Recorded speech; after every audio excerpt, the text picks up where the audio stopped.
Sorry about that. So here we are recording. We're looking at problem 1 and we're thinking about this inequality. Okay.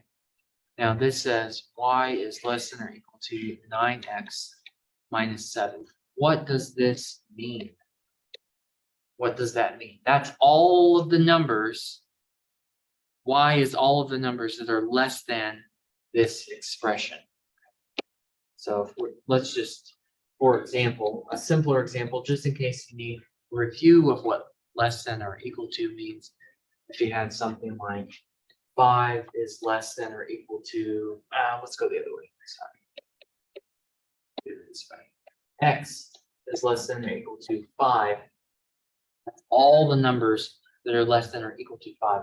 But that means X is less than 5 and X equals 5. We include 5 with that statement. Again, this is just review, but I thought I might bring it up.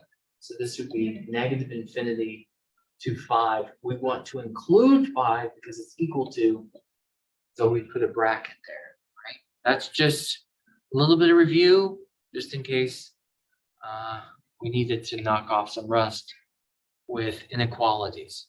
All right, now what about this problem? What is this problem asking me here?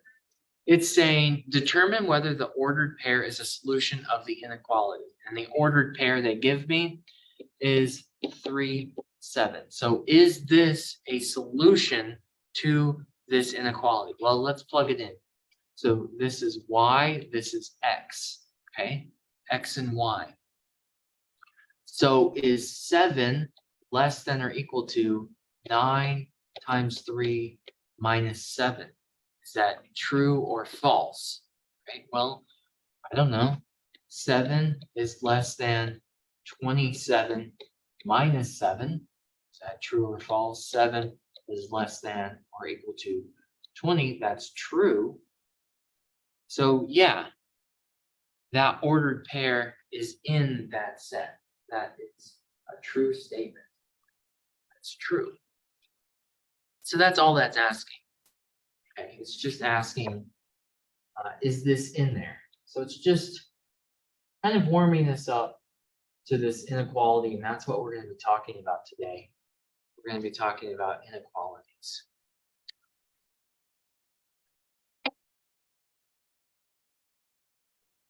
So from there, what's this one? It says determine the ordered pair as a solution of the inequality. Well, very similar. 3y minus 4x is greater than or equal to 4. Now last time we looked at a lot of these problems. We looked at 3y minus 4x equals 4, right? We have two linear equations, 2 unknowns, and we'd find the solution. But now it's an inequality. Okay, we just want the left-hand expression to be greater than or equal to 4. So it's not just equal 4, it's greater than or equal. So that's what we did last time.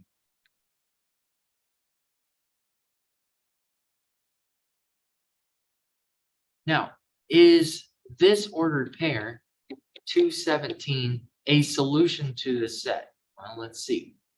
That would be 2 times 17 minus 4 times 2 is greater than or equal to 4. Is that true? That would be 20 plus 14, that's 34. Minus 8 is greater than or equal to 4. Yeah, that's true. Okay. So the beginning problems are just asking us to kind of remember what it was the inequalities worked, and that you could have an ordered pair and it is part of the solution or not. Very shortly, maybe the next problem we'll tackle how do you find all of the solutions. These are just kind of plug and play here. Graph the inequality y is less than or equal to x minus 6. So we're supposed to graph this. That is y less than or equal to x minus 6. All right. What I would suggest to do is to graph y equals x minus 6 first. Now, hopefully you remember, I mean, this is, again, kind of warm up, and this is pretty easy. Y equals x minus 6. You want to graph that. Okay, well, that just means that the slope equals 1 and the y-intercept equals -6. Now here, you can see where I plugged in my line there. So I knew that y equals -6 is a point, and then there's a couple ways going from there. You just need one other point to make a line. So you can either find the x-intercept, or you could just go up 1 over 1 and click that point as well. Up 1 over 1. Sorry, that's kind of small. Up 1 over 1. That's also a point because the slope is 1. So that's another way to do it. Either way, actually, let's talk about the x-intercept, even though I don't think you really need to do it for this one. The x-intercept implies that y equals 0. We'll need this for future problems. So 0 equals x minus 6. So x equals 6. So you know, okay, the y-intercept is -6. The x-intercept is 6. So if you click those two right there, that makes your line. Now, this isn't just a straight line. This is an inequality. Okay, so we have to shade it. So luckily, I grew up in the 90s and I played a lot of Microsoft Paint. So I honed my skills in, and I have to get out paint bucket. That's what it reminds me of. Paint bucket here. So I got to shade. Which side do I shade? This is something I always second guess myself. Which side do I shade? Oops, don't do that. Here's my trick. Okay. That's not just my trick, it's pretty common, but here's the trick. So with a line like this, either, I mean, we know the answer because we see it there, but 0, 0 is either going to be in the inequality or not. Okay, and as long as the line doesn't go through the origin, you can use the origin to figure out what side you're interested in. So I'm going to use 0, 0 to determine which side I want to shade. So if I plug in 0, 0 into the original inequality, 0 is less than or equal to 0 minus 6, which implies 0 is less than -6, which is false. I know that 0, 0 is not in the solution. And so that's a way that your old buddy Ryan figures these out. I can always plug, as long as the line doesn't go through the origin, I know, okay, I can plug in 0, 0 and I can see which side I need to be on, right? So I like to use that.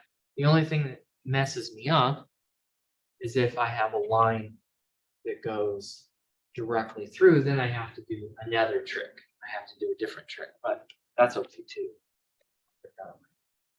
So I knew that it has to be on this side. So I drew my line. And I figured out, okay, it has to be on that side of the line. Are there any questions, comments, or concerns so far about how I'm thinking of this? How you think about them? Because really what's going to happen is it's going to be more and more and more of this. And eventually we'll get to the point where we just have 4 or 5 lines that we have to graph, and we're going to find where the shaded region is. So that's really what we're doing today, is finding the shaded region. So we're going to get a lot of practice with that idea. Save a picture of what I have here.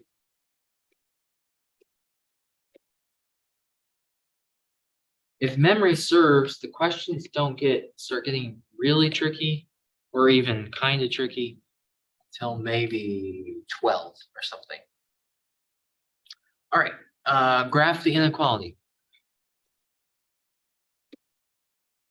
We have x less than or equal to 4. Well, can we graph x equals 4? What kind of line is that? That means x always equals 4. That's a vertical line. That's the vertical line, x equals 4. Okay. That's what that line is. Ugly.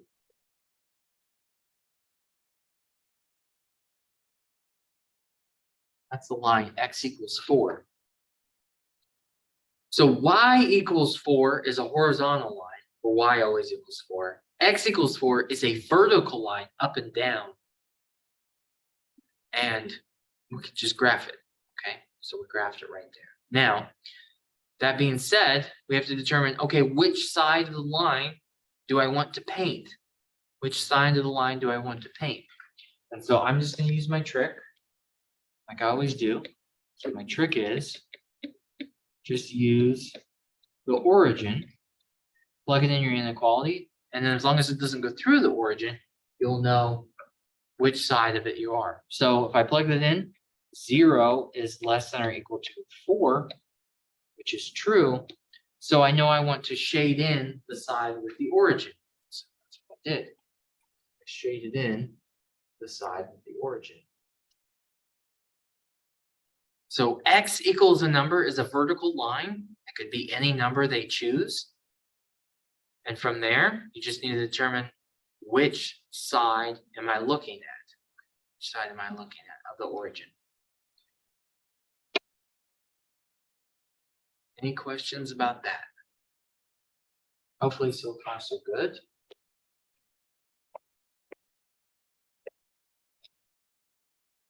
What about this one? We have graph the inequality 5x plus 7y is greater than or equal to 35.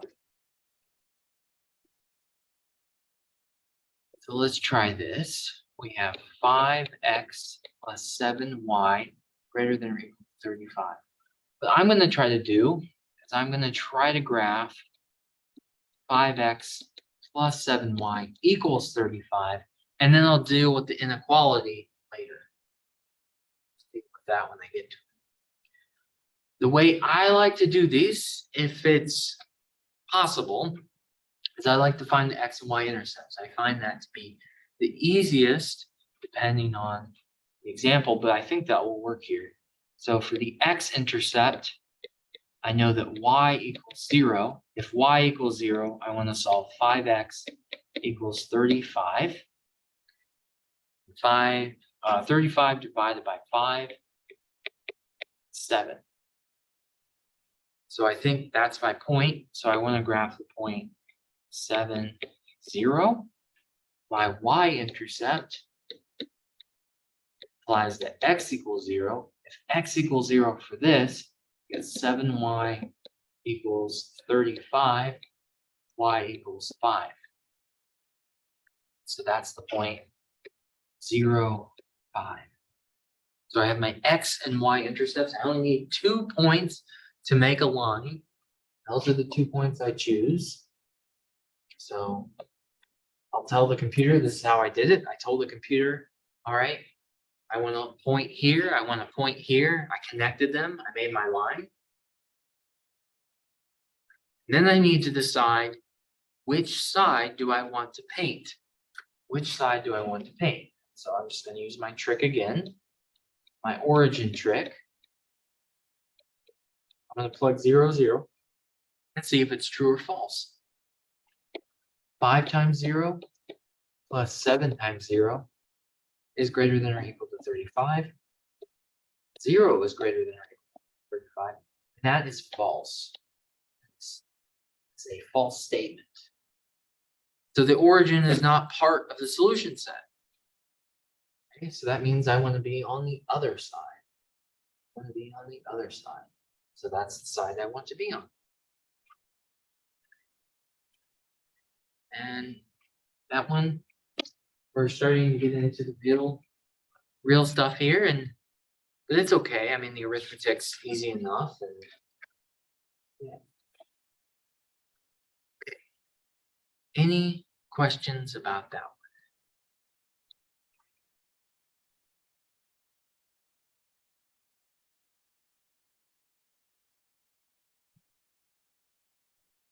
X and Y intercepts can be very important to us.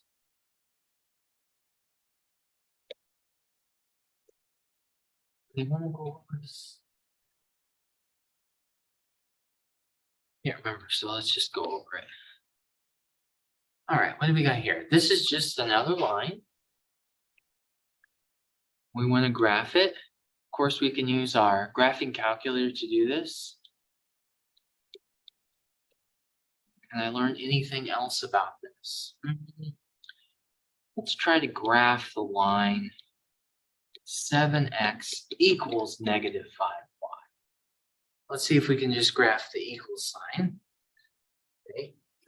So if I divide both sides by 5, negative 5, excuse me.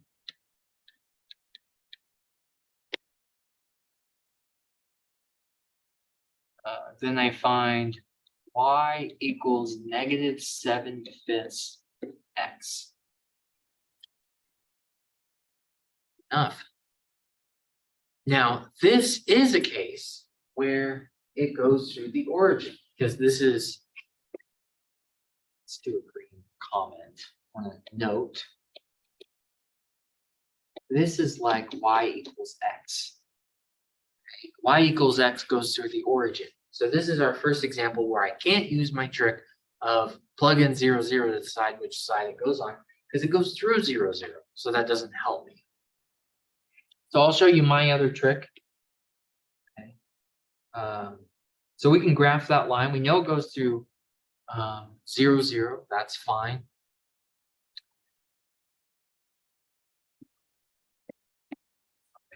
Goes through the origin. We just need one other point that would satisfy this. If you want, you could go down 7, go down 7, and over 5. That's one way to do it. Down 7 and over 5. That's another, since this is asking you to visually do it, you could visually answer the question. You could go down 5, or down 7, excuse me, and over 5. Find that second point. But I still haven't shown you how do you know which side that we want to shade. And here's what I do. I can't plug in 0, 0, sadly. But I could plug in 1, 1 and see if that works. Okay. So I try to find something that makes the arithmetic easy. 0, 0, of course, is the easiest. From there, 1, 1's not bad. And if that doesn't work, then I'll have to get more creative. But I think just plugging in 1, 1 would serve our purpose. So if I plug in 7 times 1 is greater than or equal to negative 5 times 1, that's simply saying 7 is greater than negative 5, which is true. So I think the point 1, 1 is in the solution set. And if that's true, then I want to shade that side of it. So I vote we shade the right-hand side.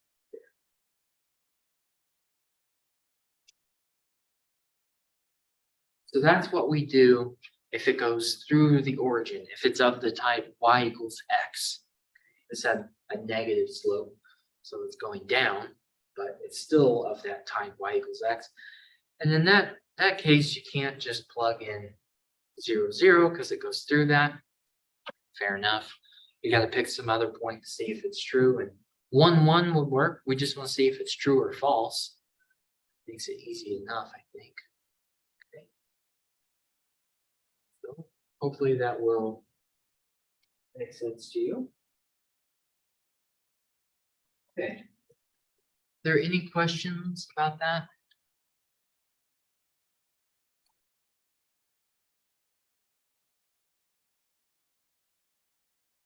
I might say, just today, don't send me, no one has, but don't send me private messages in the chat today, because I don't think I can open the chat without it being public.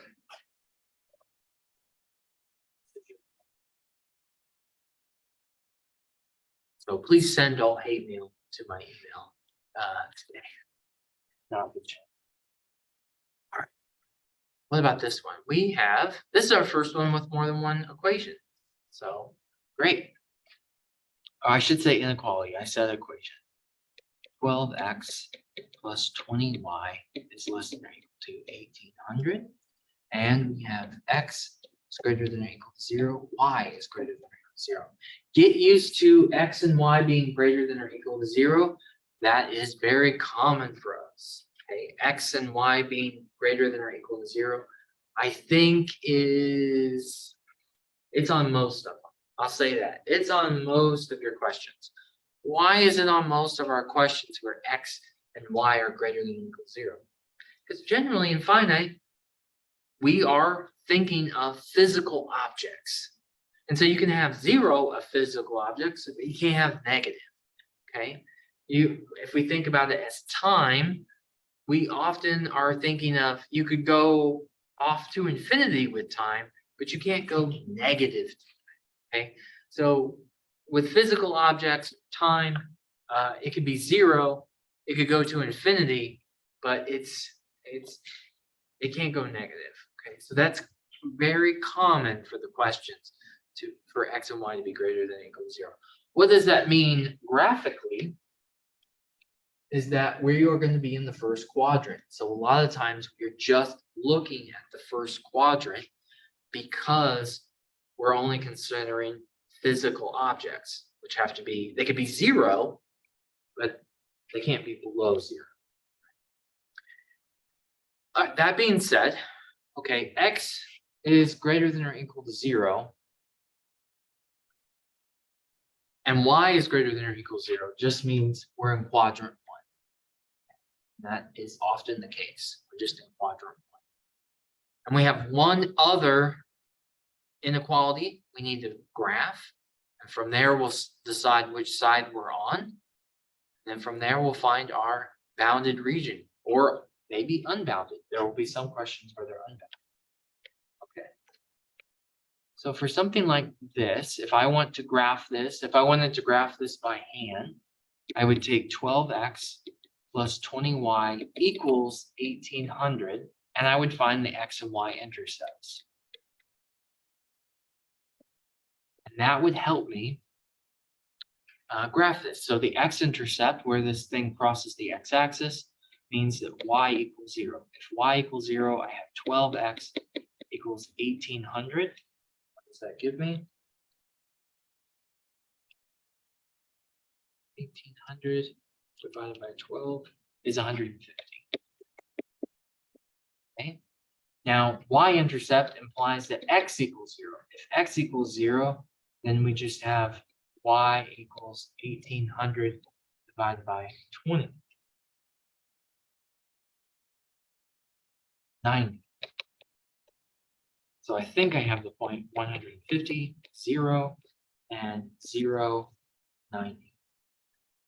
That should get me there. So I can graph those 2 points. Okay. Once I connect them, I've made a line. I know I'm in the first quadrant. I still had, here's a little tech help. Let me make a note of this. I still graphed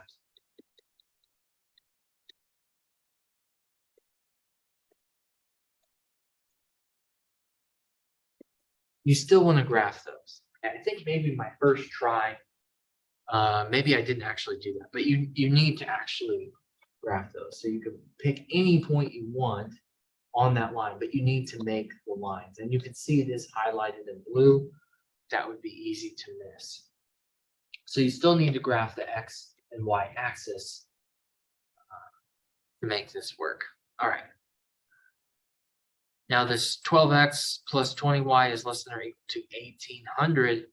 That makes our well, maybe it doesn't make a triangle, but it does intersect them. We need to decide which side are we on. Which side are we on? And I'm going to use my trick. What is my trick? I plug in 0, 0 and see if it works. So 0 plus 0 is less than or equal to 1800, which is true. So I think the origin is a part of the solution. The origin is a part of the solution. I know I'm going this way, going down. So once I shaded my once I drew my 3 lines in the computer, I just clicked that triangle in the center and it shaded it for me. And clicked OK, and that was it. But there will be other times where we'll need to go this way. So we might have to shade it going that way in the future. It just depends on the problem. That's the idea. Do I want to go over?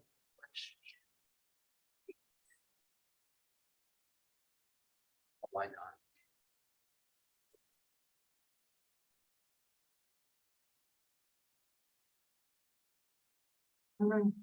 Hopefully this isn't too tedious to watch, but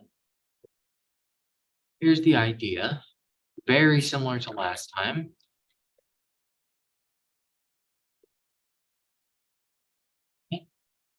We have, again, x and y are greater than or equal 0, which is pretty much the default we're thinking of.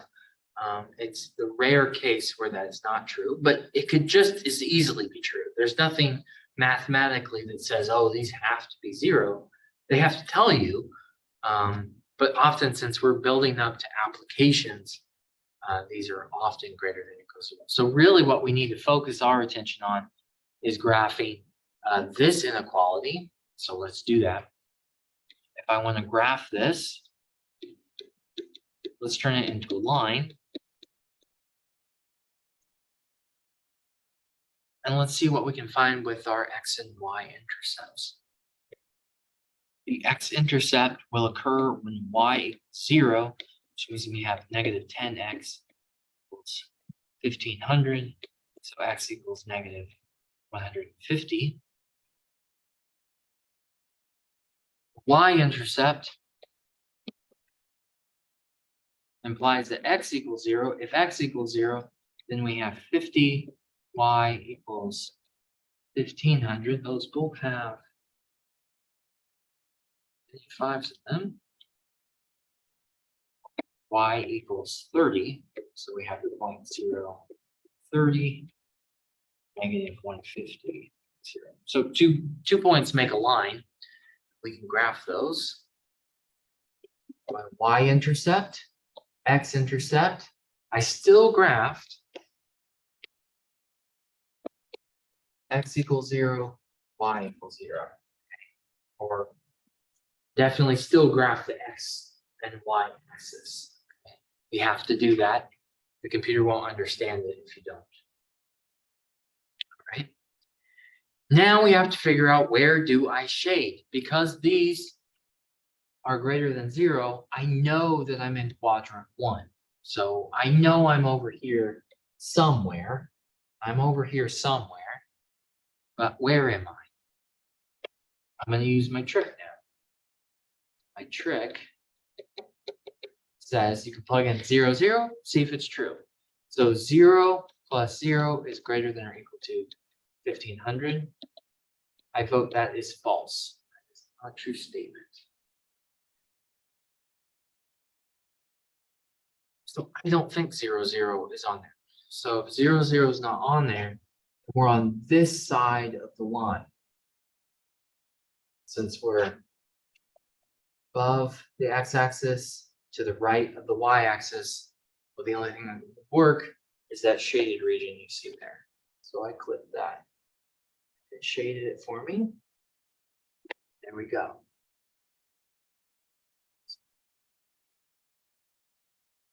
Technically, this is unbounded. This is not a bounded set. Right? We still kind of made a triangle there, but this portion here,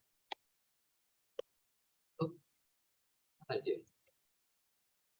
Let's do.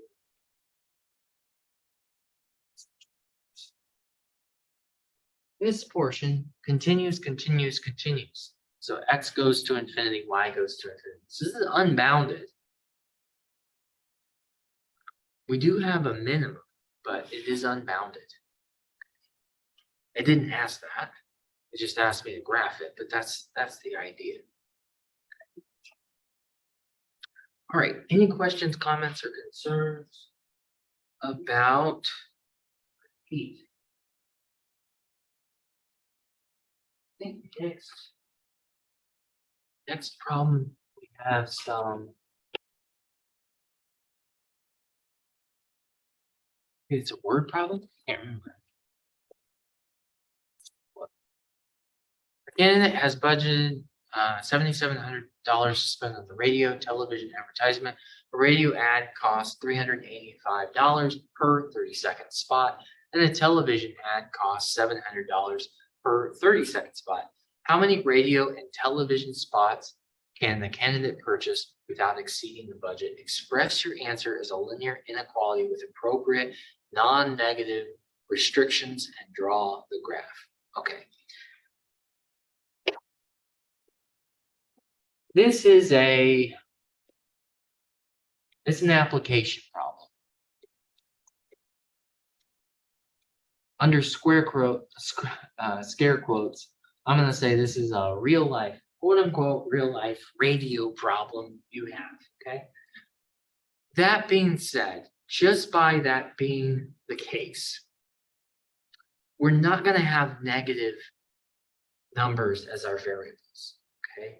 If you're talking about a physical thing, if you're talking about time, which I suppose is what we're talking about, you're not going to have a negative amount. So if you're talking an application, we want to have positive.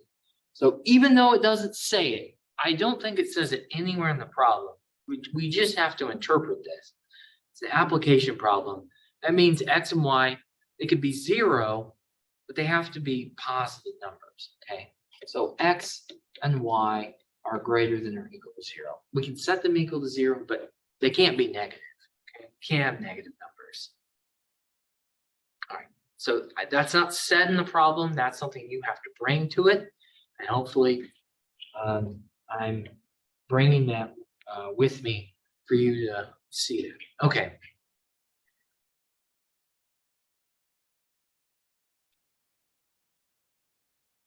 So radio ad costs $385 and a television ad costs $700. We have a budget of $7,700. So we could go 385x plus 700y, and our budget $7,700. My question for you, because it will be your question for yourself, is which way is that inequality going to go? Is it going to go less than or greater than or equal to? And since this says budgeted, this is saying budgeted, that makes me think that $7,700 is the maximum we can afford on this. I can't go any more. So that means 7,700 is the big one. So I'm going to flip it. I was taught that the alligator eats the big number. I still remember in school, alligator eats the big one. So I only have $7,700 to spend on this. So that's the maximum. Okay, that's the maximum. So I'll point it towards eating the big one. And that's how I think you would find it. From there, you just want to graph. You want to graph that line, and 0, 0 is going to be a candidate. So we can make a triangle out of that. Just find your X and Y intercepts. There to graph it. That's how I graph it. Any questions? Sometimes just being a word problem is enough to throw us off. Might make us feel like, oh, I don't know this, or I'm not good at word problems. But you are. As long as you can get the mathematics down, you can certainly get the word problems down. We just have to know how we're setting it up. Okay? Setting it up is the hardest part.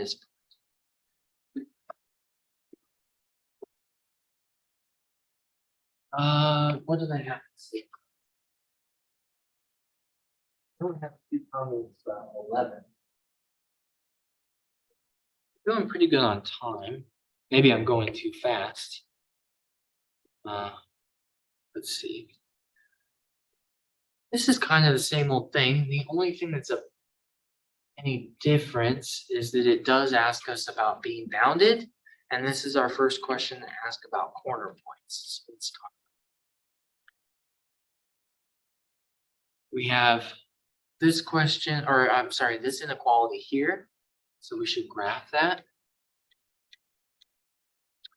3x plus 4y equals 24. So we want to graph that. Let's find the x and y intercepts. X-intercept, that's where it's going to cross the x-axis. It means that y equals 0. If y equals 0, x equals 24 divided by 3, which is, oh boy, it's been a long day already, 8. So we have the point 8, 0, and y-intercept means that x equals 0. Okay, if x equals 0, we have y equals 24 divided by 4, which is 6. So there's 2 points that make a line. No problem there. But we have to decide which side of the line are we going to need. Let's talk about that. Let's use that trick of the origin by plugging 0. 3 times 0, 4 times 0 is less than or equal to 24. That says that 0 is less than 24, and that's true. Okay, so I know I'm on this side of the line. X and Y are both greater than 0. So I know I'm in the first quadrant, going this way. So the only thing that can meet all of those requirements is that triangle you see there. And so we have a bounded triangle in this example. Bounded triangle. Well, what does that mean that it's bounded? Well, it means that it's kind of, well, it means it's bounded. It's locked in, okay? In a previous example, I kind of showed unbounded, where it just keeps going. But this is kind of cornered in by the boundary conditions. Okay? Now it asks for corner points. It says, what are the coordinates of the corner points? This is a triangle, so there's 3 of them. We have the origin, we have the x-intercept, we have the y-intercept. We have 3 coordinate points that are corner points of this triangle. Okay, we already found those coordinates, just to find the line. We found those. And from there we can report these are the corner points of the bounded region. And we'll also see examples of it being unbounded, where you can still have corner points, even if it's unbounded. You just might not have 3 of them. What else can I say? Why on earth would you be interested in corner points in a question like this? When we get to, shortly, when we get to the applications, it will turn out, certainly in part B, we try to maximize and minimize profit and minimize cost, that kind of thing. It'll turn out that the corner points are either our maximum or minimum of a function, or of a function. Does it matter what order you put the points? Shouldn't. One time in my past, I had one homework question, which it did, and you had to go counterclockwise from the origin. I think Pearson's kind of the better homework system. Let me know if I'm wrong. I'm pretty sure you can enter those corner points in any order and it's true. Please let me know if you find that that's not the case, but I believe it's true. I once had a homework question that made me go like this way and enter it in this way, but that was a whole nother homework system. So I've tried to always, it kind of gave me okay, just always do this. So I always try to do that, but it shouldn't matter. It's a good question. So does it matter which order you enter these in? I don't believe it does. I think I can enter it in those any order and I'd be good. So I guess there'd be 6 ways I could order. Good question. Any other questions? Anyway, so the corner points are going to prove to be important to us because that's either the maximum profit or minimum cost or that kind of thing. So the corner points can be very helpful to us in our applications. We're 10 till, still doing pretty good on time. I know I have comments on 12.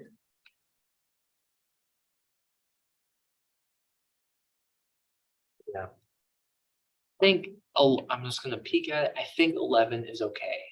Yeah, so if the last one made sense, I think 11 will make sense. I'm going to skip to 12 because if memory serves, this was kind of the next level here. All right. I don't want to scare you, but I just want to look at this problem together. So number 12 says solve the system graphically and indicate whether each solution is bounded or unbounded and find the coordinates of each corner point. And here I have 1, 2, 3, 4 boundary conditions. And I do not see anything that says that X and Y have to be greater than or 0 on this example. So we're kind of pretty loose here of what's going on. So we have 4 lines that we need to graph. And then from there, we have to determine on which side of the line are we interested in. We're going to find that this example is bounded, and then we have to find the corner points, okay? So this is much more involved than what we've done before. So we could begin to use maybe more help in a way. But if you had to do this by hand, and in the past when I've taught this, we had to do it by hand, you're just going to find the X and Y coordinates of each. And from there, just plow ahead. Graph each line. Remember, X equals a number is X equals 8. Don't forget, this is my X equals 8. That's a vertical line. That's important. X plus Y. So use all the techniques we've used before. But I want to use this problem as an excuse to introduce having the computer help us with it.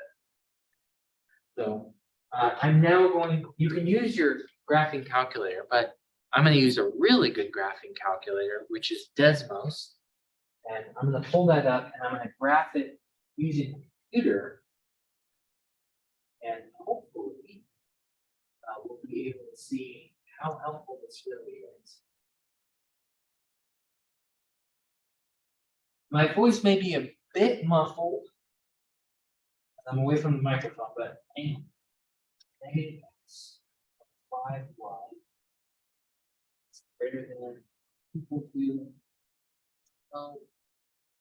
7X minus Y greater than 15 X plus Y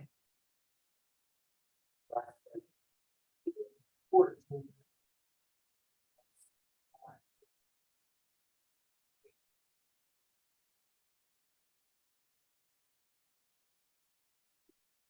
I'm hoping I'm sharing this. It looks like I am.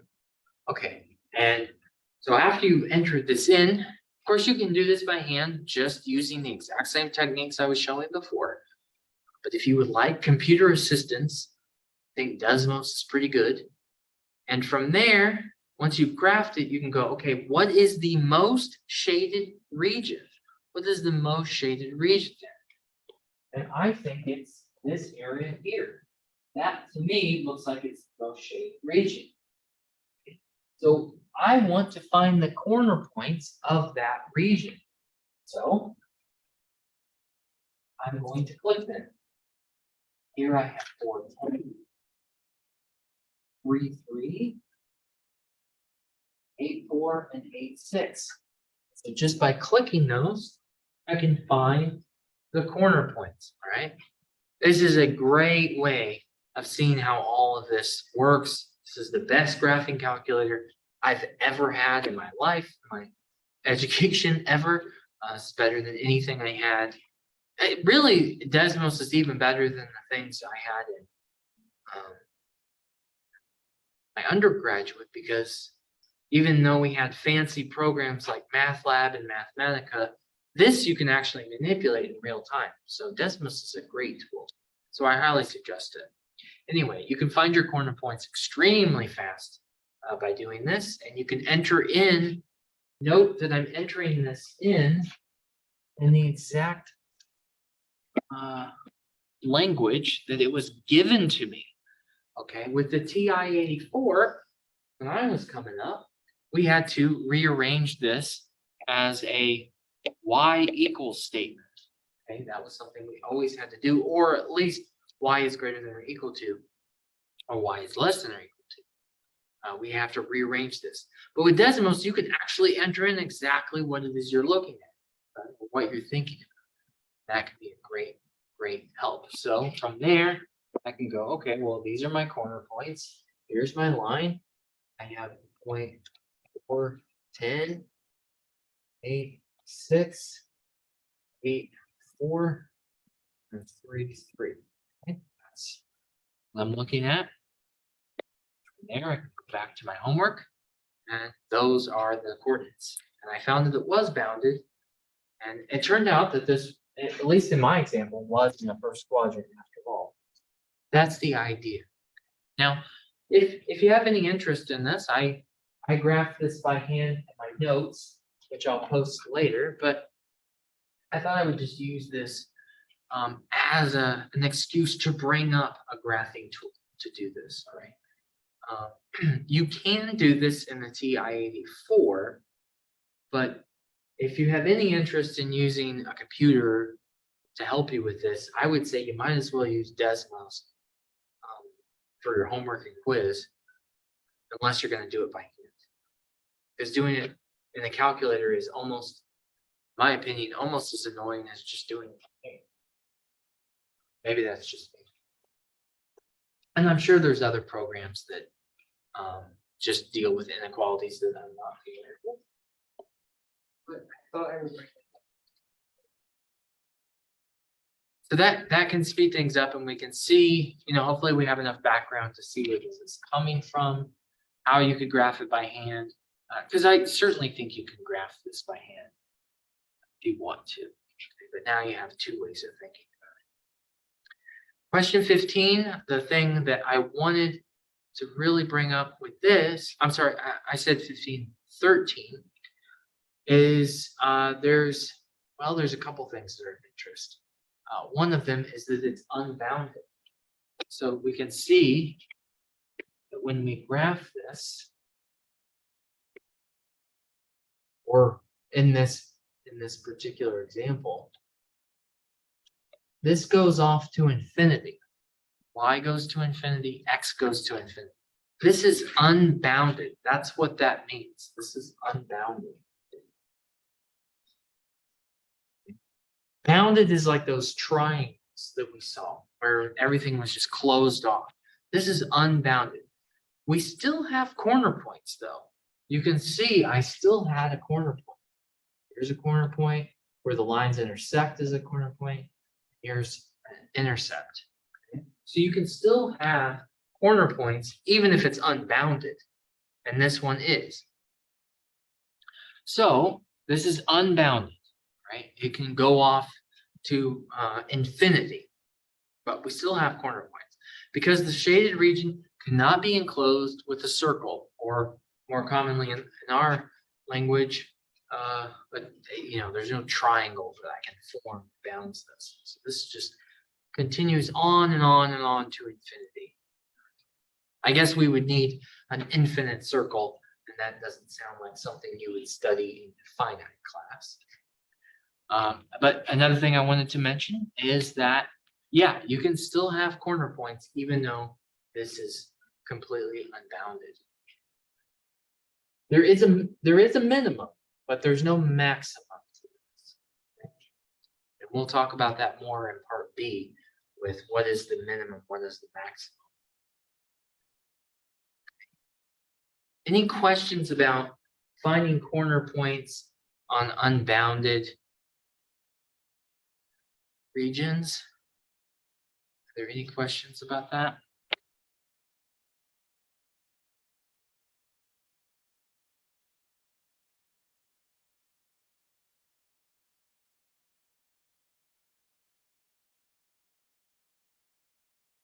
The next one.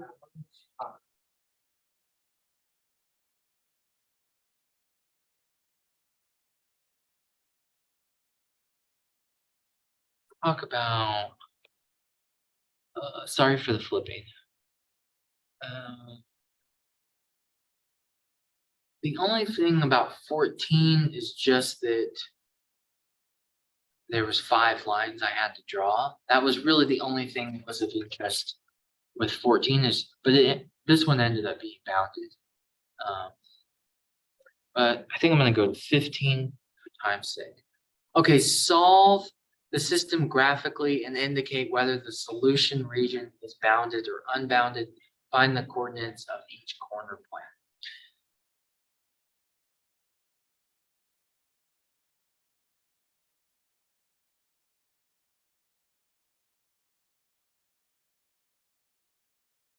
X minus y equals 0.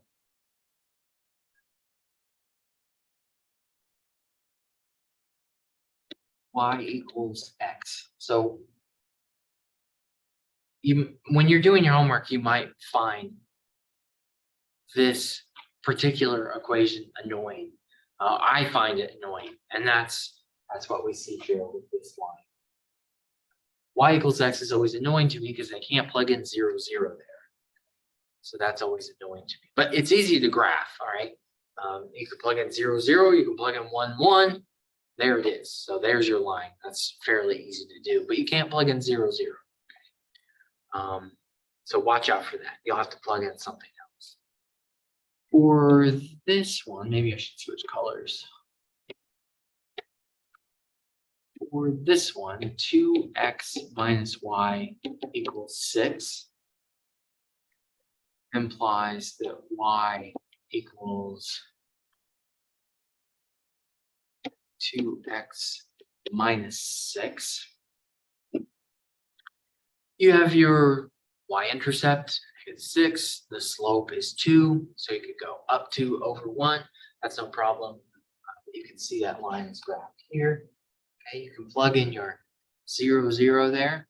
0 minus 0 is less than 6. That's true. So you know you're going this way on that line. Nothing too fancy there. One thing that could be a little confusing for you, if you're still knocking off some rust, depending on when your last algebra class was, is this compound inequality. If you want, you can just think of this as 2 different statements that both happen to be true. X is greater than 0 and X is less than 9. This is the line X equals 9. Of course, X equals 0 is y-axis. So I graphed both of those. And those are my lines, and I just figured out where I wanted to shade it. Okay? But that means this is unbounded. It's going to continue. Okay? It continues, it continues, it continues. So the y continues, continues, continues. So I vote this is unbounded. It doesn't have a roof on it. Even though it's unbounded, it can still have corner points. So here we have a corner point at 0, 0. We have a corner point where these 2 lines intersect. And we have where those 2 lines intersect. So we still have our corner points.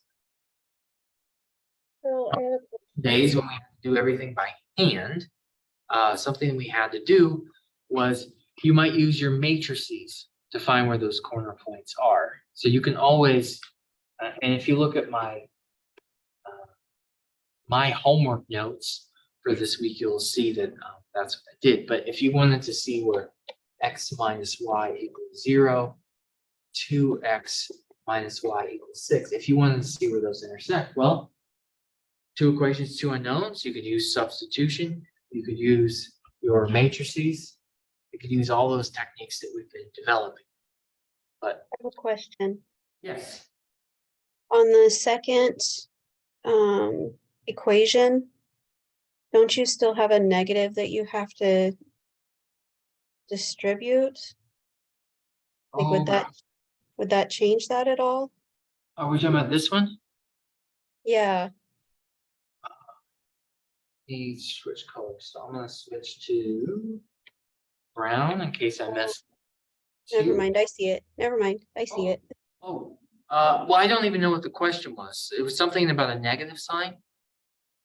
Yeah, sorry, I wasn't seeing where the negative sign from the Y had been distributed, but I'm sorry. I'm Oh, fighting a well, headache today too, so I see it now. Sorry about that. no, I'm glad you asked. Okay. As it could easily have been, I distributed a negative sign incorrectly. Anyway, so if you need to find this by hand, you can easily do that, just using the techniques we've already learned. But for speed's sake, if you're just doing the homework, I think you can easily do Desmos. That would be fine. At least to check your work, that would be fine. You can also use the TI graphing calculator to help you find the region.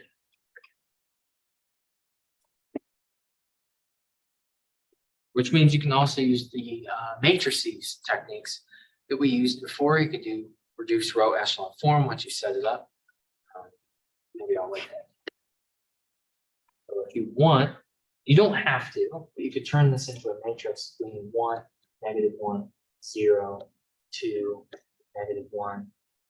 I think this was supposed to be 6. You could even have your calculator reduce row echelon form of that. You can find what it should be good enough, at least to get started on. And that was 15. And I think 16 is a word problem, so I want to talk about that. I think. Yeah, it's a word problem. Okay, dietitian in the hospital is to arrange a special diet using 2 foods.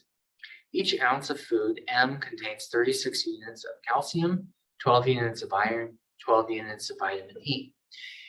Each ounce of food N contains 12 units of calcium, 12 units of iron, 36 units of vitamin A.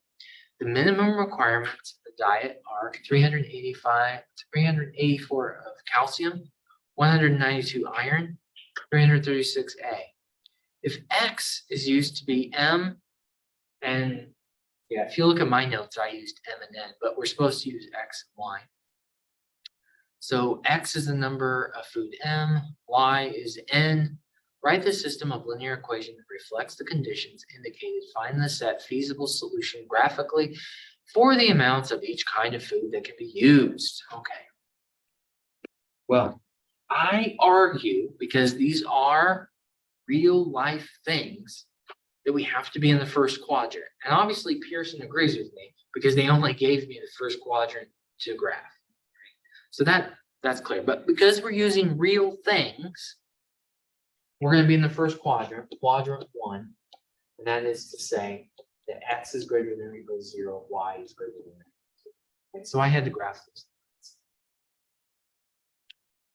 But that's kind of a nice thing. It makes it easy. I'm just down to 1/4 of the Cartesian system. So that makes it nice. Now let's build these. Okay. This reminds me, going all the way back to, gosh, even week 1, we had something similar. I can't remember what it was. It seemed like we had something similar to build, but now it's inequalities. The minimum requirements of the diet are calcium. So we have 384 minimum of calcium. So I'm going to build a calcium equation. It said use X for M, okay? So 36 times X, and then for N, 12. Okay, what do I think about this minimum business? I have a minimum of 384. So which way am I going to flip that inequality? Well, when it was budgeted, I maxed out at that number. If it's minimum, I want that to be the smallest So I want the alligator to eat the big one. Okay, so I'm gonna have the alligator eat my expression on the right hand side there. So you can see how I entered it in. It says don't factor, even though you could factor that. Don't do it, just as it says. So that's how I'd set up the first part. Now, what about the second part? Now we're talking iron. So let's build our iron equation. For product M, we have 12. For product 2, we have 12. And we have a minimum of 192. Okay, now which side should the inequality go? It says a minimum of 192. No, alligator eats the big one. Always ask yourself, which way do I point this? Have to really think about that. And switch colors. Let's go with vitamin A. So my vitamin A equation, product M is 12 units.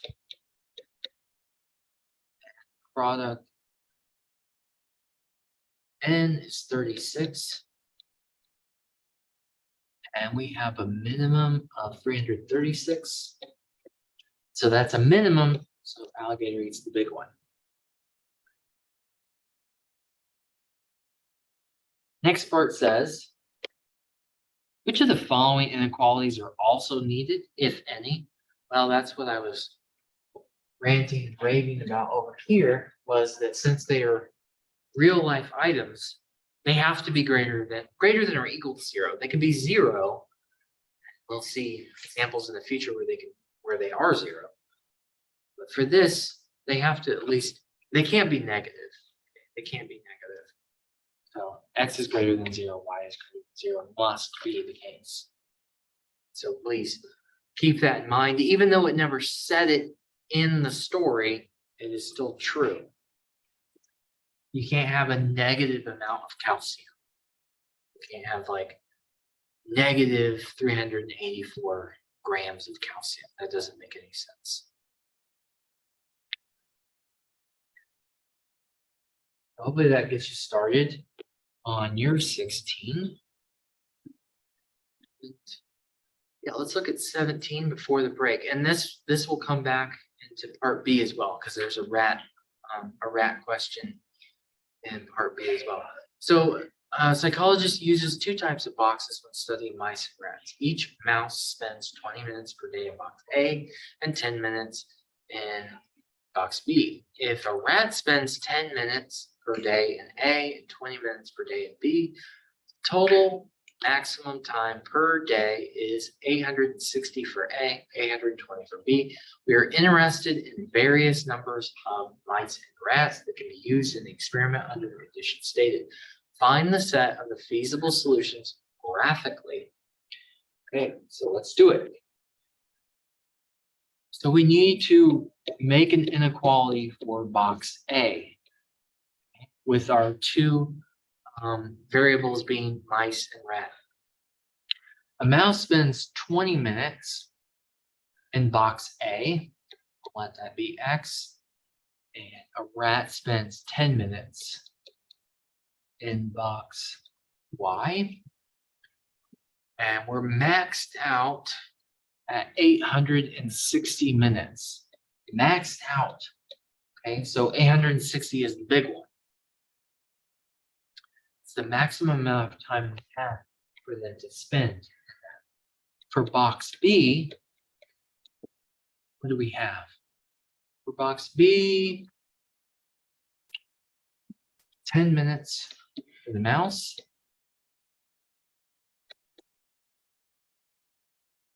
20 minutes for box B for the rat, and a maximum of 820 to spend with box B. So those are our 2 inequalities.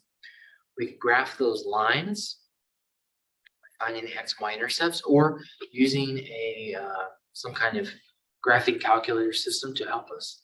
And since we're talking about minutes, time, X and Y have to be greater than or equal to 0. So we're talking about quadrant 1, which is all you can graph. So please look out for that. If you're using the application, using the stuff with applications, you're going to be in quadrant.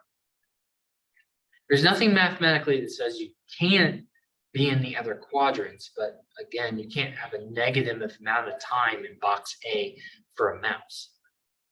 It has to be either 0 or greater than 0. So that 17 is just understanding the story problem. From there, we're able to graph it and it asks us to recall that it has to be in quadrant 1 since X and Y have to be greater than or equal to 0. But this question comes back in part B, so we'll get into that again. We're going to actually find more information about this in part B. All right, so that is section A, the first half of your homework for this week. Any questions, comments, or concerns about that so far before we go on break?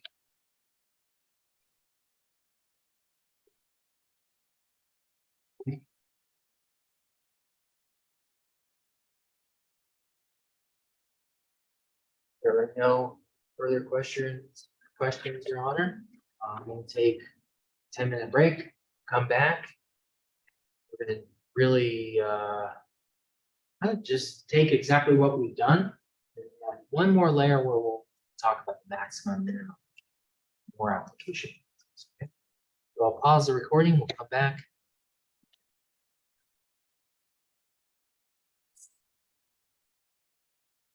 All right, I forgot to hit the record button on that. We're back and we're looking at question 4. So we're graphing the question 4 on 3B. And does 0, 0 work? Yeah, 0, 0 works. Okay. So good. Others.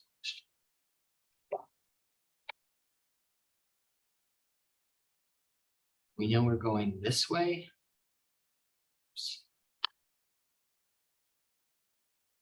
Going that way. And for the other one, does 0, 0 work? 0, 0? Yeah, that works too. Going this way, and we're going to the right of the y-axis, above the x-axis. So we must be in this region. We must be.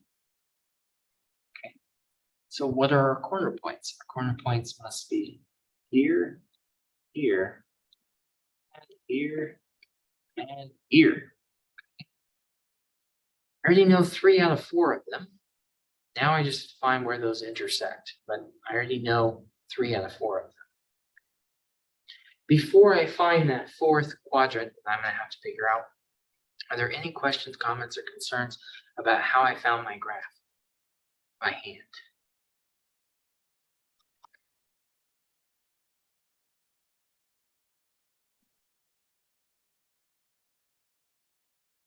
Okay, so we only have one corner point we don't know. Oh, was there a question?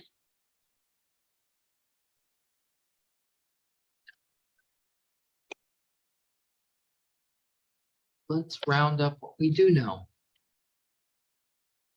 So I think we have 0, 0. We have 10, 0. We have a mystery point. I'm going to figure out in just a minute. And then we have 0, 8. Okay.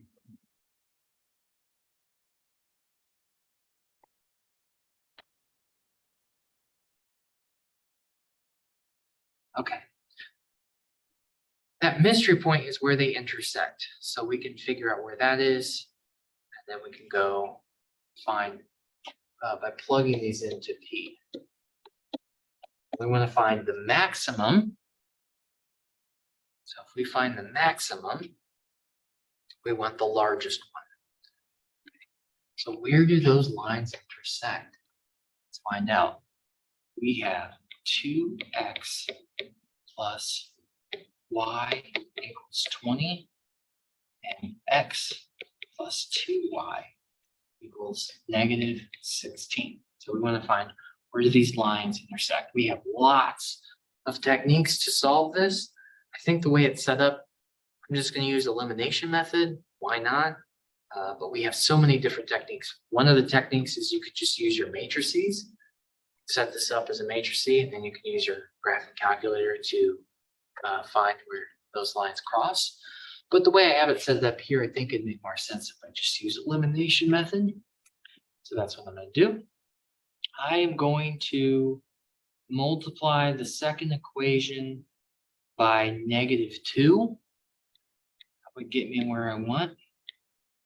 So 2x plus y equals 20. Negative 2x minus 4y equals positive 32. That should do it. Did I do the signs correctly? I'm multiplying by -2, so x becomes -2, 2 becomes -4, and -16 becomes positive 32. I think I did that right. -4, sorry, -3y equals 52. Where did the -16 come from? That's a good question.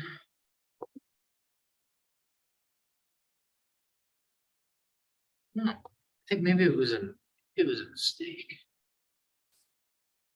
Thank you. Whoever said that, thank you again. Good. Take credit for your work. Who said that? That was Jesse Kite. Thank you. Yeah, it looks like I added a negative sign originally in rewriting the problem. So I don't know why I did that. -2x minus 4y equals -32. Is that right? Yeah, that looks better. Thank you. So that's -3, -12.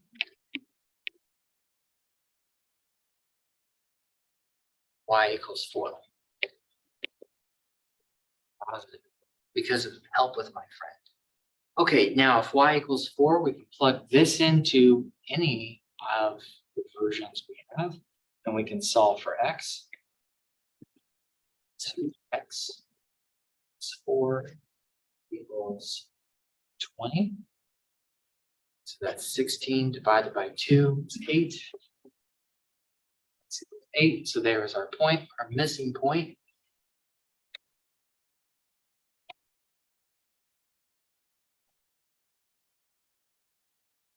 I do apologize. I don't know why I wrote -16. I can't remember. That was wrong. Now we want to plug these in to the objective function and find the maximum value. Okay. Well, if I plug in 0, 0, 9 times 0 plus 9 times 0 is 0. 9 times 10 plus 9 times 0 is 3. 9 times 8 plus 9 times 4 is 72 plus 36.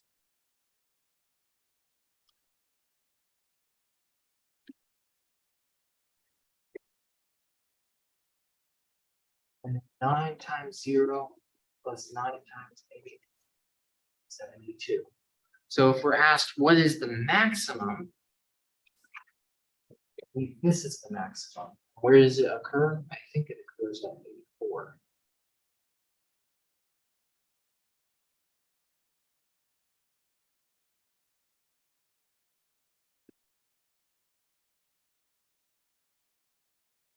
Write a note to future viewers here.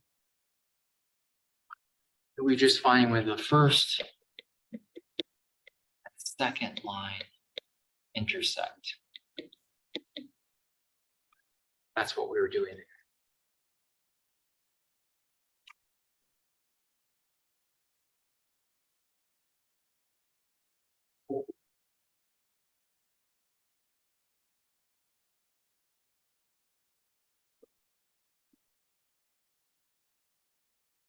We'll talk about is 6.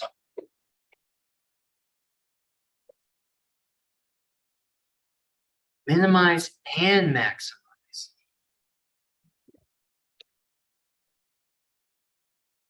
So we have 1, 2, 3, 4, 5 boundary conditions, and we have a objective function that we're trying to maximize and minimize at the same time.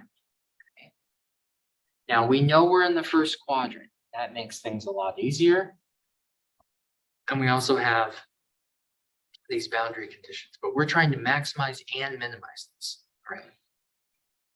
Now with this, if you don't mind, I think I'm going to use a graphing calculator to find my corner points that we're going to talk about.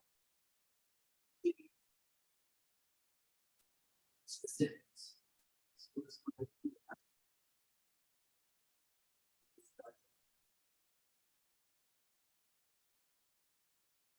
So I'm going to build it in Desmos. You can use your preferred graphing calculator.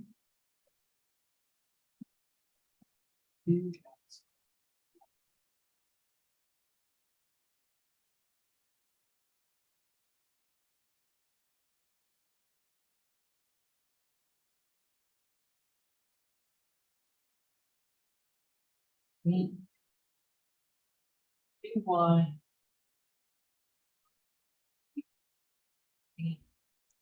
X Y.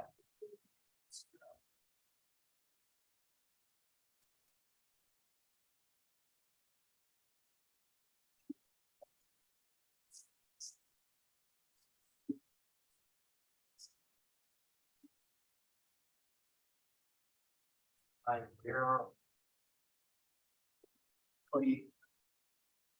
Your system is rejecting that.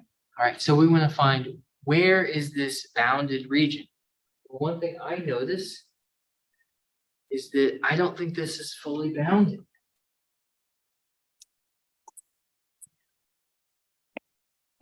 The thing I'm seeing is it looks like it continues on this way. This looks unbounded to me. That's okay. We can still have some corner points, but it looks unbounded to me. So we need to watch out for that. At least with these boundary conditions. So I can click.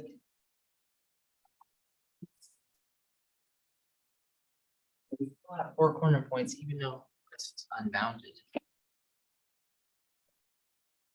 0, 24, 8, 8, 12, 4, 20, 0.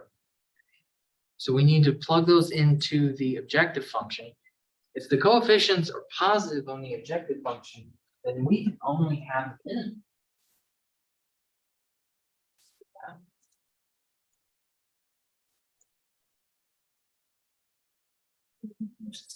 Too upset with me. So I think we should plug those in.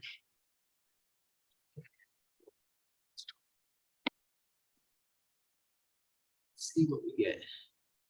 So z of 0, 24, z of 8, 8, z of 12, 4,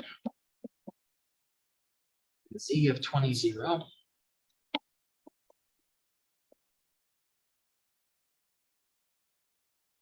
From there we can find well, I think we can only find the minimum.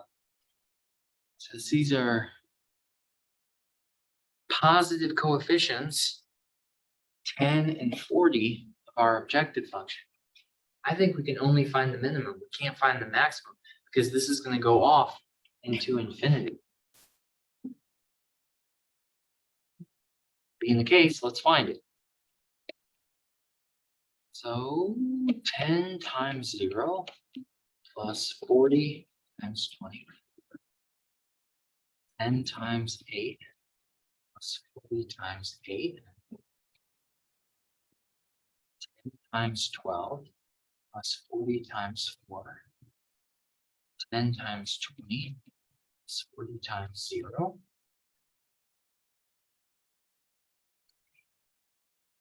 Just goes to 0. 4 times 4 is 48. So that'd be 480.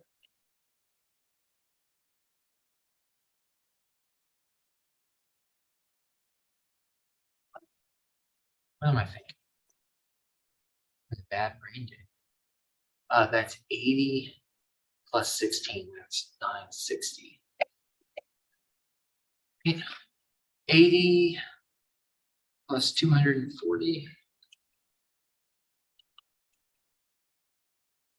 400. 120 plus 160. 280. And 200 plus 0 is 200. All right. First question is, what is the minimum value? The minimum value is 200 for my numbers. Might be different for yours. The idea is the same.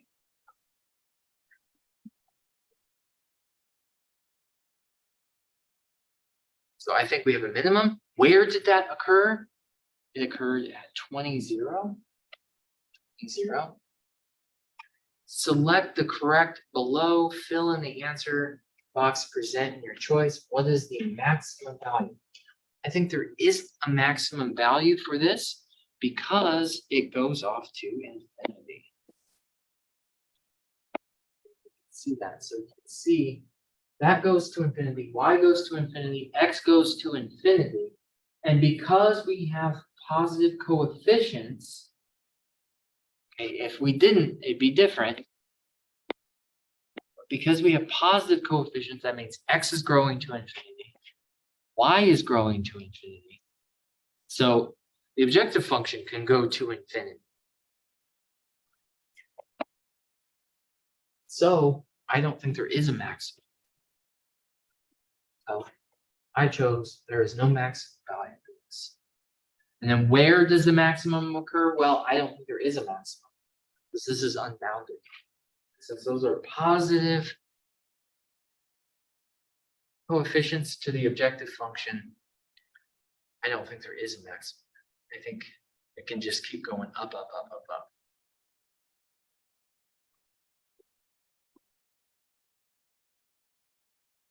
Any questions, comments, concerns about number 6? No, by looking at the graph, what the corner points were, Hmm. even though it's unbounded. Yeah. So the question was, how did we know what the corner points were, even though this is unbounded? Let me clean up my mess. Oh, just fine. Okay, so this is just entering it in. So I've entered in my boundary conditions. And I'm looking at the graph.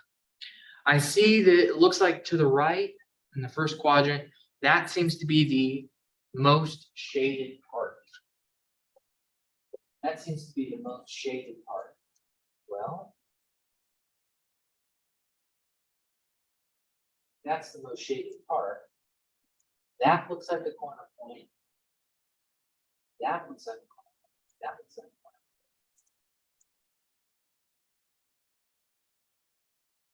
So I have 4 corner points, even though this is unbounded. You asked the question, so I have to pick on you. So, what makes you concerned about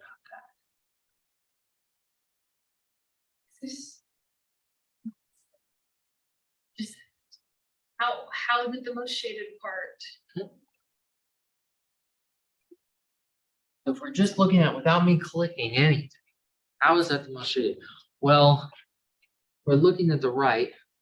That's the darkest region. So on the right is that's the darkest region. Okay, and I also know, because I'm the one that entered it in, we have to be in the first quadrant. So I know I'm in at the right, top right. I know I'm there. Now where does this dark region intersect the y-axis? It looks like it's right there. So that looks where it kind of begins. Then if I'm over here, instead of point, let me draw. Looks like something's going on right there. Looks like something's happening. Then in this darker region, looks like it happened again right there, those two lines. Okay, those two lines intersect, and I'm interested in where that is. Looks like it has a region there too, a little bit in the corner there. And then over here as well. I see it now. Yeah, looks like that's occurring. Now, everything else is all within the solution. All of those, infinite amount of numbers. Infinite infinites is in there. Okay, but those 4 corner points, I argue, there must be one of the minimum of this function. Must be the minimum of this function. Now, it's easy to describe, especially when I guess it wouldn't be so easy if you happen to be colorblind or something, but so before we would expect students to do this by hand, okay? And then that gets annoying, not impossible, but annoying, okay? Now you can use graphic calculators, so we might as well use decimals. But I am sliding something in there that is profound, and I'm acting like it's not, just to describe it. And that is that things are going to infinity, and we have 2 variables that are going to infinity. And truly, you wouldn't even define that mathematically until you got to calculus 3, that you would talk about that, what that means. But I think we can just visually see, okay, these are just going to keep growing. That's fine. We're just seeing where the region is bounded here to the left. Okay, that's the idea. Let's take a picture of that in case they want to see it in the future. Any online folks have questions? Makes sense.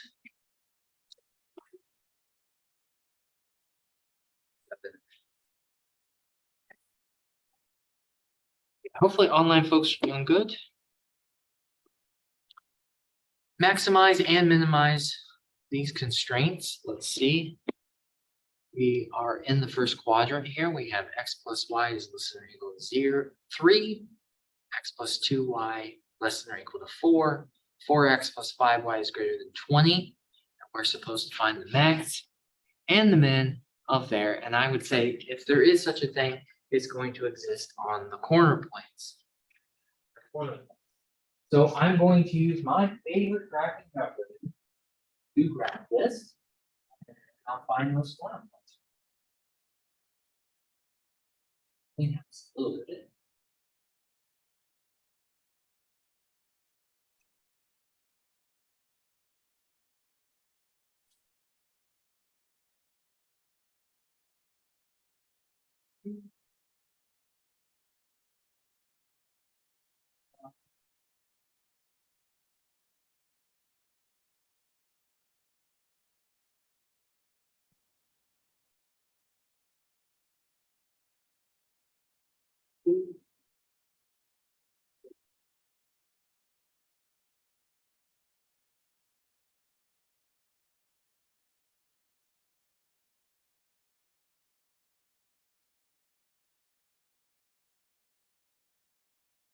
So we want to find the maximum and the corner points. 3, 4, there it is.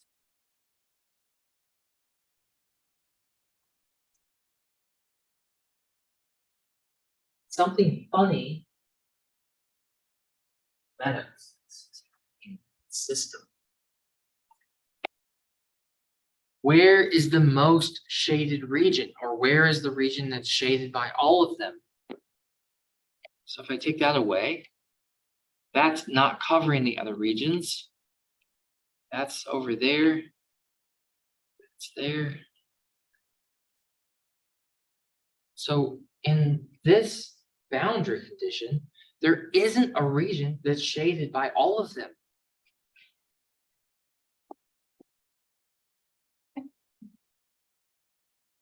Where is the region?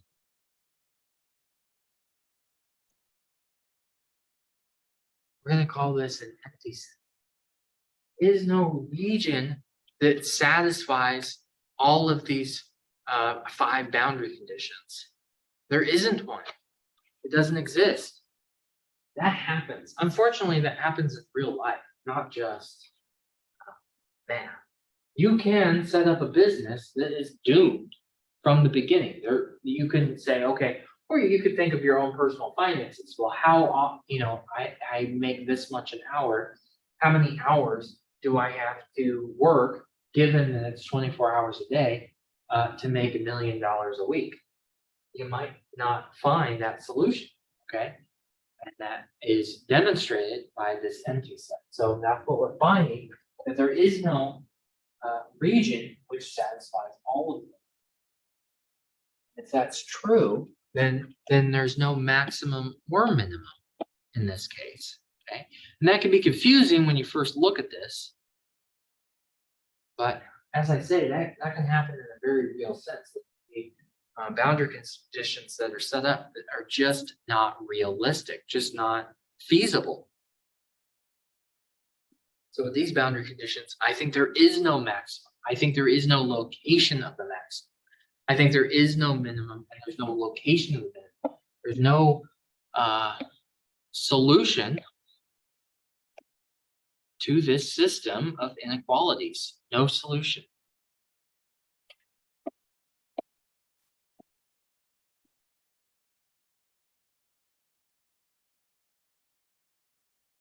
All right, now, last time I found the corner points of an unbounded set. We had the question, how did I know? Is there a question of, how did I know that this is empty? Does it make sense? How we know that's empty? Sometimes it can be playing with it and go, wait, I mean, it all takes practice, but I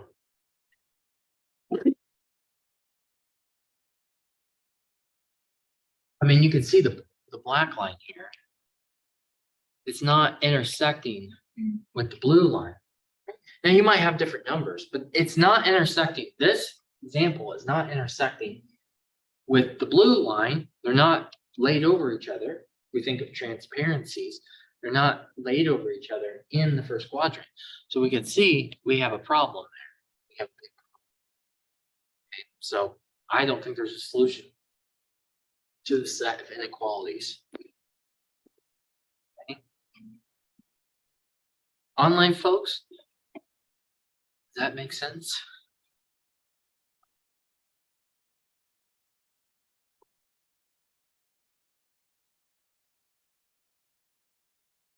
Well, I wanted to at least show that. Looks like I'm losing students by the minute. What was the next one to show? Let's look at 9 and 11. See what we think. We'll go back. So I think 9, 10, and 11 are, let me just double check on 8. Sorry for the flipping. Okay, I think that's okay. Let's look at question 9.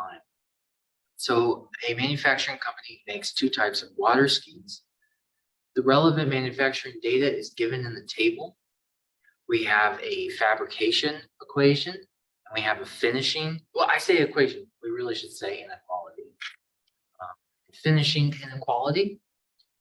And from there, we can find our set, feasible set.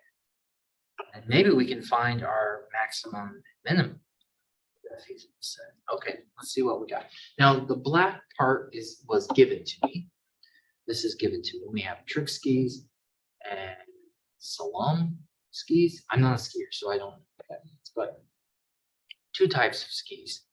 Okay, so we have 5x plus 4y, 150. Now I have to figure out which way does the inequality go. Okay, is it going to be greater than or less than? It says the maximum labor hours. So that sounds like that's the maxed out. That's the budget. I'm thinking we can go to 150, but after that, that's it. Right? The other equation is x plus y 35. This is our time for finishing them. It says it's the maximum, so that sounds like it's a budget. You max out there. Now, it doesn't say this, but manufacturing products is a real thing. So I would argue that x and y have to be greater than or equal to 0. Okay, because we're talking about real products. So we're in the first quadrant for sure.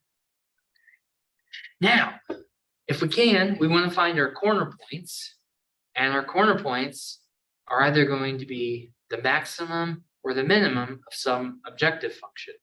What objective function are we talking about? In part A, it says if the product on the ski is $40 and $60, so it sounds like we have a 40x 60y objective function that we want to find the maximum profit. Okay, so I'm going to use Desmos to find that graph.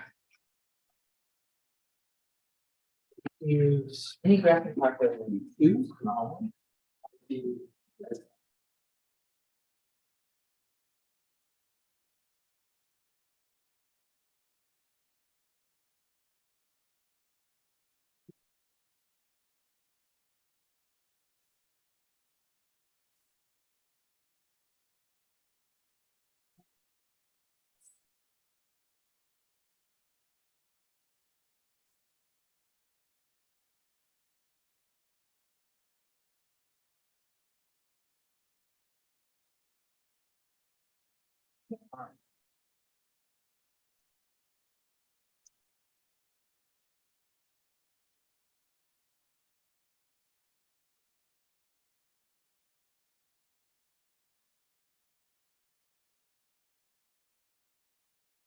I suppose 0, 0 would be. So what points did we find? We found 0, 35, 25, 0, 0, and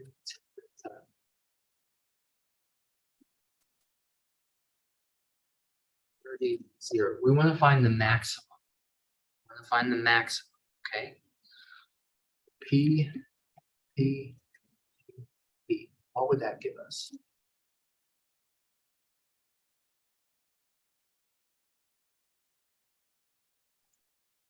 Question. Exactly.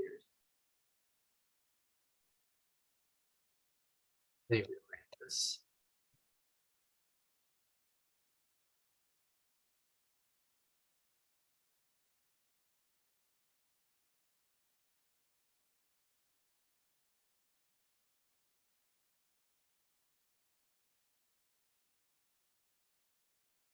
All right, and then go back to the graph real quick. We'll check. 0, 0, 30, 0, 10, 25, 0, 35. Yep, that's right. Want to find the max. 0, 0 plus 3, 35,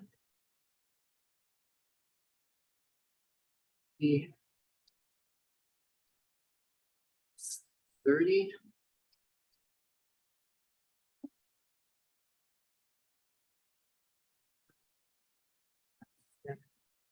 60 times 25, 400.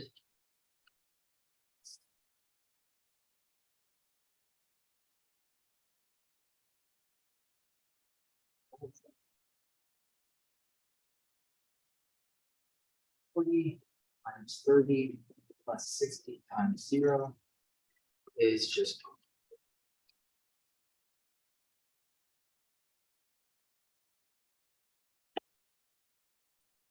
what is the maximum?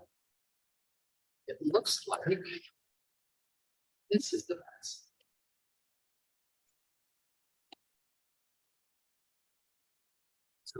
Actually, not making any trick skis for my boundary condition would be the maximum amount, just focusing on the other.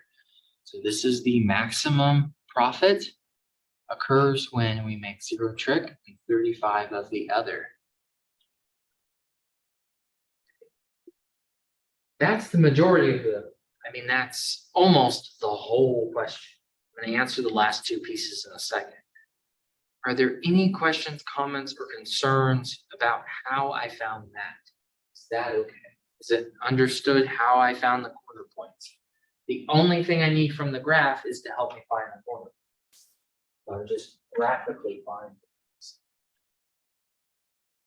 Is there any questions of how I got that? Do you think you could get that if you needed to?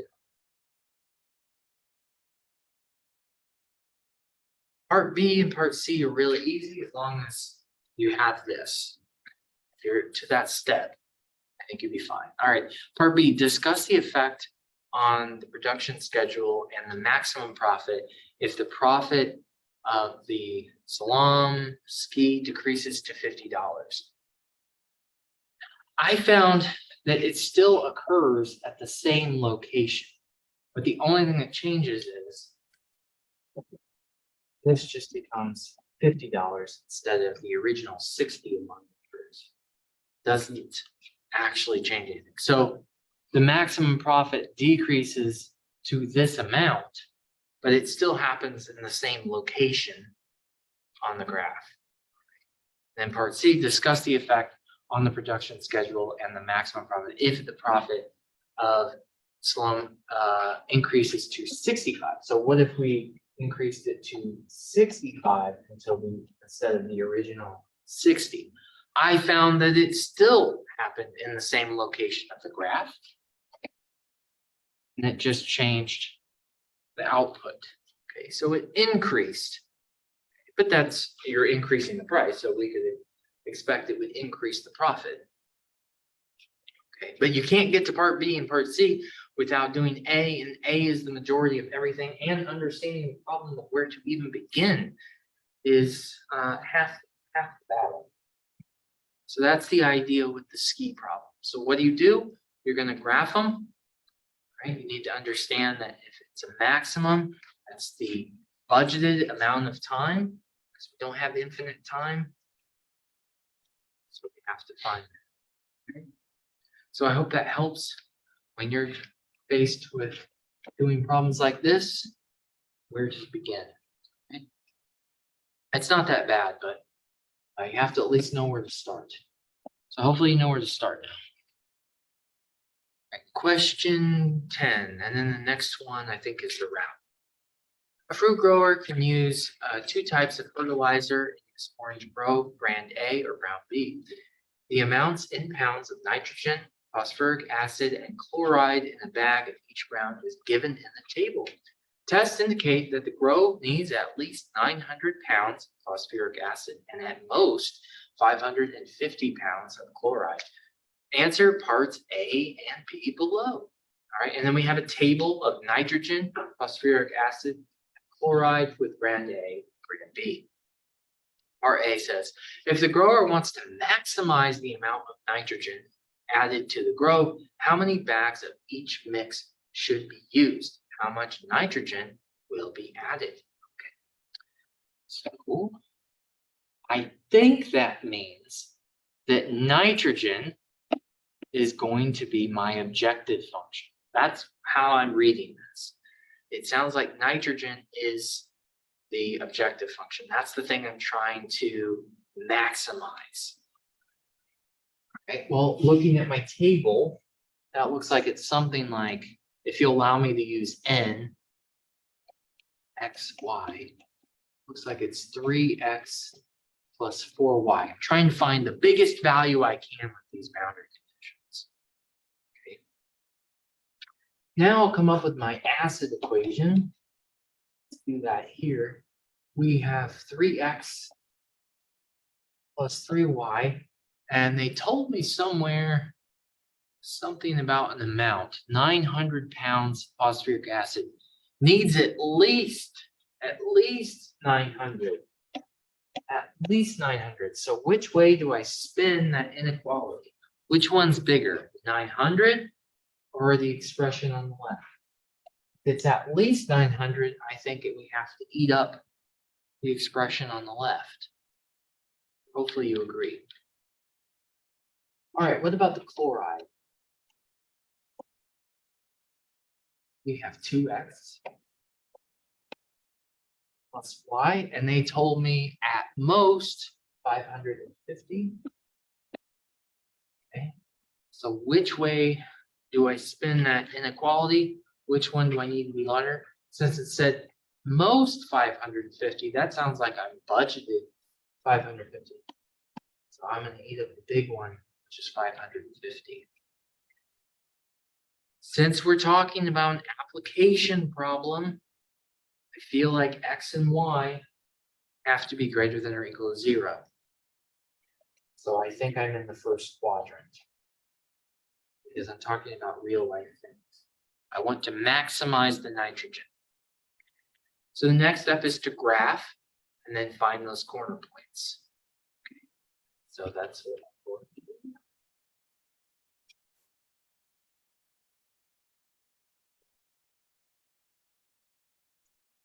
What am I graphing out here?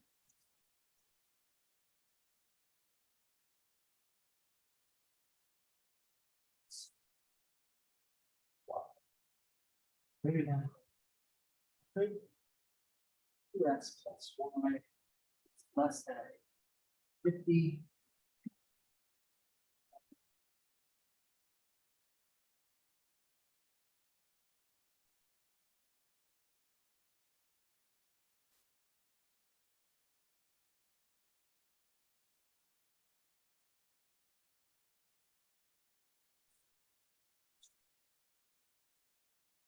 Why aren't we using first equation, the 3x plus 4y for the nitrogen? I have 3x plus 3y is greater than 2. Oh, the nitrogen is what we're going to maximize. Oh,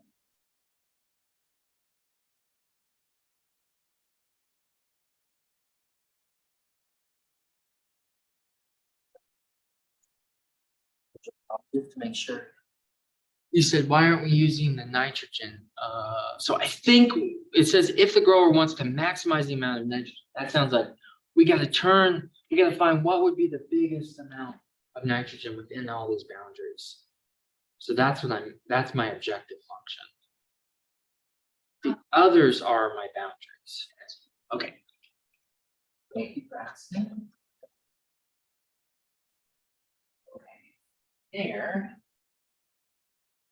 we have our corner points.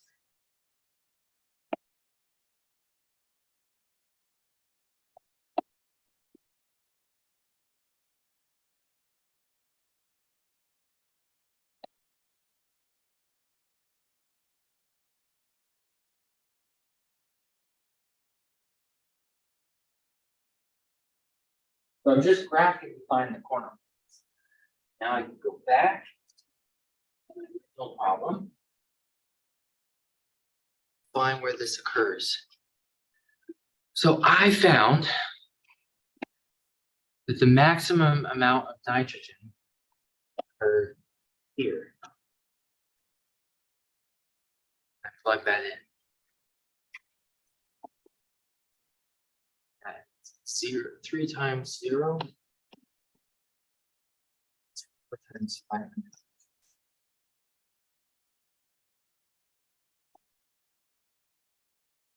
Max. If the grower wants to minimize the amount of nitrogen added, how many bags of each should be used? I found this was the winner if that's what we want to do.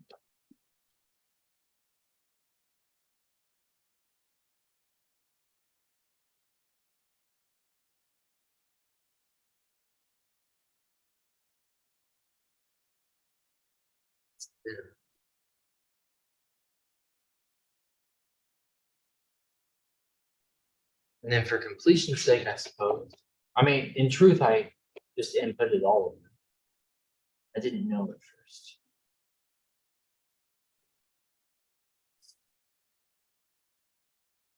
Three times 4 is 20. That's middle value, which is neither the max nor the min. Okay, so the question says we want to max and minimize the amount of nitrogen. So that's where I came up with that. And so I did. I'm only using the graph to find the corner points. Once I find the corner points, then I can plug it in the objective function and find the max and min. So this is, this is called, a graphing technique because we're only dealing with 2 variables. But you could imagine in real life that you would have more than just 2 variables you have to deal with. But as it turns out, if you just added 1 more variable, things get incredibly more complicated. It's not just a little bit more complicated, it's a lot more.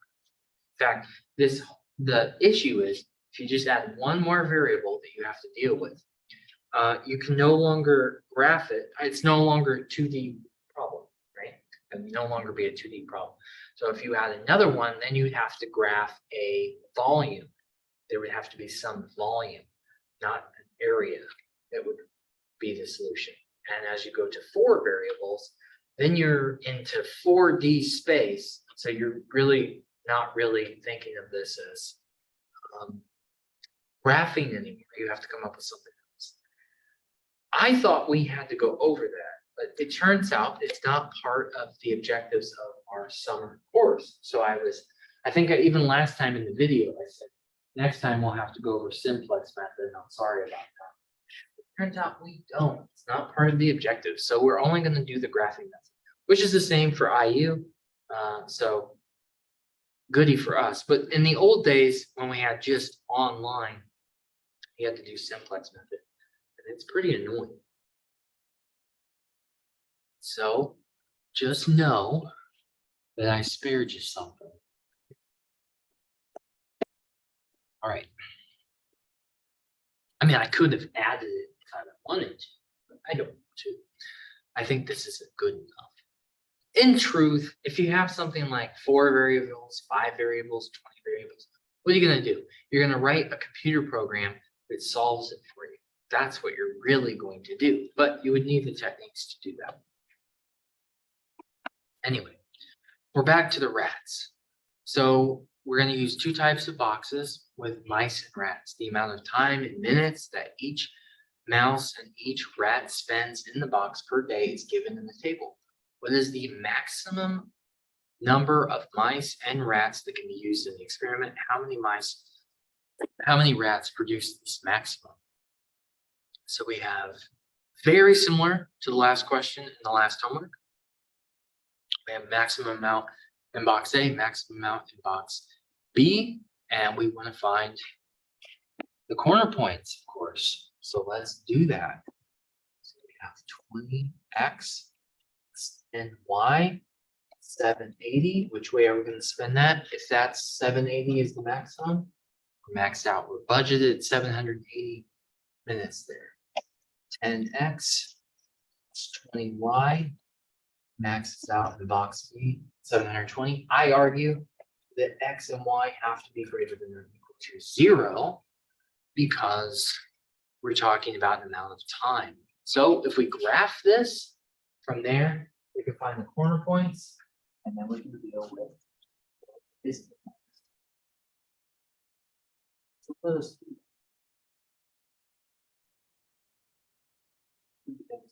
So we're in the first quadrant, of course.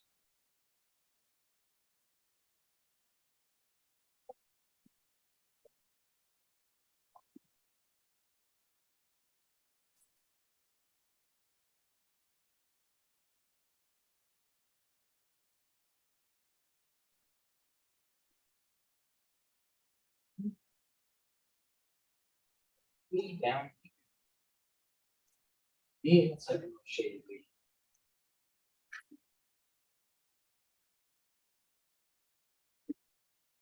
Down.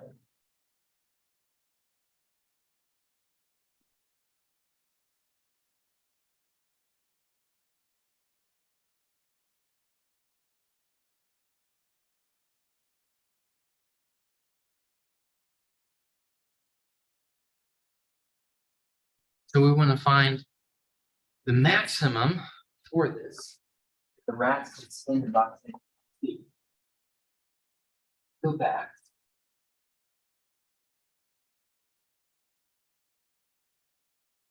Here's my question for you, friends. What is the objective function? I don't believe it gives it to us. It asks us to find the maximum of it, but does it actually give it to us? Psychologist uses 2 boxes for mice and rats, the amount of time in minutes. What is the maximum number of mice and rats that can be used in the experiment? How many mice, how many rats produce this maximum? What is the objective function? What are the coefficients of x and y? Some number x plus some number y is what we're trying to find. What are the coefficients? Anyone help me with that? Does anyone see?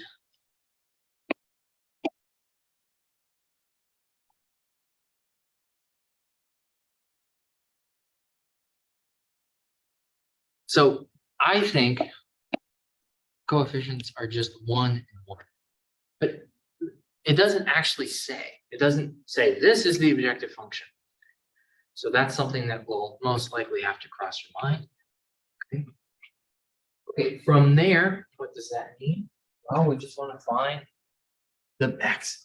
So 0 plus 36 is 36. 0 plus 0 is 0. 28 plus 22 is 50. 39 plus 0 is 39. So what is the maximum? This is the maximum of my numbers. So what is the maximum amount? 50. How many mice? 28. And how many rats? 20. But it never actually said what the objective function is. So I just had to kind of read it, reread it, think, okay, well, this just has to be x plus y. I don't think we have any more information that we need to worry about. It's just the amount of both of them. But I thought I would bring it up just in case that would cross your mind. Now you know. It's probably easy just once it's done before you. Hopefully it's easy now. Are there any questions about it?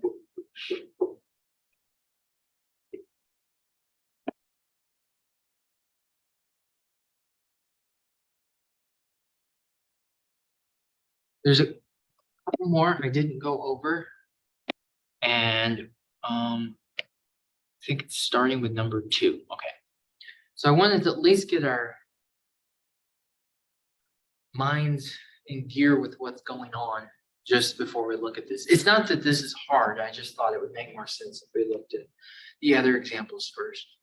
So just as a heads up, you want to just pick. You're just picking which one is correct, right? So I chose this one. Why did I choose that? Well, it gives me my objective function, x plus y. It goes through 2, 2, and 4, 4. Uses straight edge to identify the maximum point. So since you're just picking it, you're just picking which one's right. I thought it might make more sense if we actually did something and come back to it. So here you're just picking which one's right.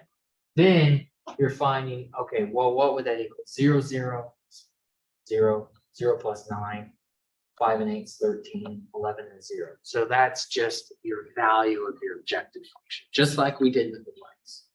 Okay, just like we did with the lines. And I think 3 is the same. Yeah, so you get I guess a cost function. Graph the constant objective function through 8, 8, 11. You have been used to identify the minimum. Okay, so they give you all the corner points. That's good. We see this has to be it. And then you're just plugging in the points, the objective function, to find the values. We saw that you we'll be interested in the maximum and minimum, but we saw these before. So I think it makes more sense after you've played with it a little bit before we just go, oh, well, it has to be this one. And I think we did 4. Yeah, okay. That's it, folks. You know, if I use the graphing calculator, it's really quick. Maybe it doesn't feel quick to you. But if you do it by hand, it feels pretty slow. So you can use a graphing calculator. You can also use TI-84. I never actually showed that. Maybe I'll show that next time since we'll be preparing for the midterm. So I'll kind of talk about what problems we're going to look at again. I'll stick around for any questions, but I think for the most part, this was kind of an easier week before we head into the midterm. All right. Let me know if you have any questions, and I will see you next time.